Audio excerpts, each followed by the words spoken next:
Hello, hello, hello. This is your message from the universe for 11/7/2020.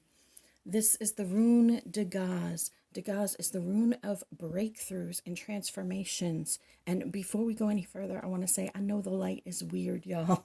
I'm about an hour later than I usually do this, so I cannot figure out how to position the sun to get the lighting correct. So I'm sorry, y'all. Anyways, the Degas is the rune of transformation. It is the rune of breakthrough. And we got this a few days ago, and we discussed how every single epiphany, every single breakthrough it changes everything. It changes everything in our life and everything moving forward because we do things differently from that point on. You're going to have so many breakthroughs, so many epiphanies, so many changes, so many transformations. And we've been discussing your opinion of money, your money story, the way that you view it, whether you think you're good enough to be rich or whether it's not money that is abundance for you or whatever that may be, or our training of the way that things are supposed to be. This indicates that we're going to have a breakthrough when it comes to the way that we feel about money, so that we can see it as an energy exchange, so that we can see it as a means to an end, so that we don't put the importance on it that has been given to us by society. Or maybe you need a completely different money story from that. Maybe you're just the opposite. I always talked about I don't need any money. I don't, I'm a hippie. I don't care about that stuff. But perhaps for my own material reward, I would need to change that opinion. So we have this double three of wands, which talks about playing small, thinking small. It talks about, kind of staying in a box and not going beyond what we feel our own talents are. But we are trapping ourselves with this. We are trapping ourselves in this space. And for some of you, this is full on reverse. This is a very strange reading in the energies that I got from it, because for some of you, you are trapping yourself in the belief that you are playing small because you're not good enough, like an imposter syndrome, right?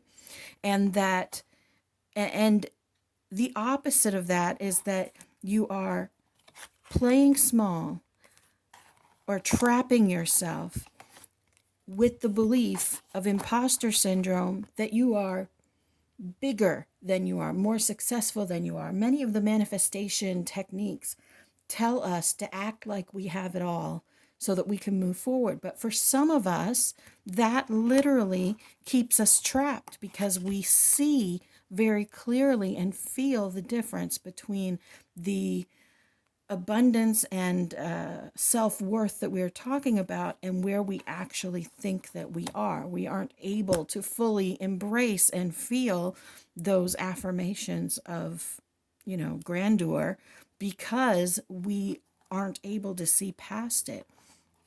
And this is another thing that was fully on opposite, and I got two completely different messages from it. For some of you, it is your family and friends, these three of cups, that is going to help you to see how wonderful you are, that is going to point you in the right direction, or that is going to be your cheerleaders. And for others of you, it is the expectations of your family and friends that is keeping you trapped in this space of either playing it like you are more than you are or playing it like you are less than you are.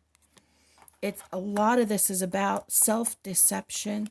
A lot of this is about not being authentic to yourself, not knowing yourself, not digging into those corners where you have these little things. A lot of us just sweep stuff into the corners and don't address it. And it tends to create blockages for us. So this reading is really about removing one of those blockages where you have been sweeping things into the corners.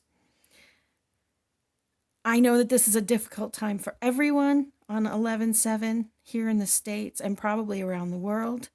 These breakthroughs, all we can continue to do is focus on ourselves. And that's why these readings are focused on ourselves, because all you are accountable for is your own actions. All you are responsible for is your own choices, your own actions, your own thoughts, your own intentions.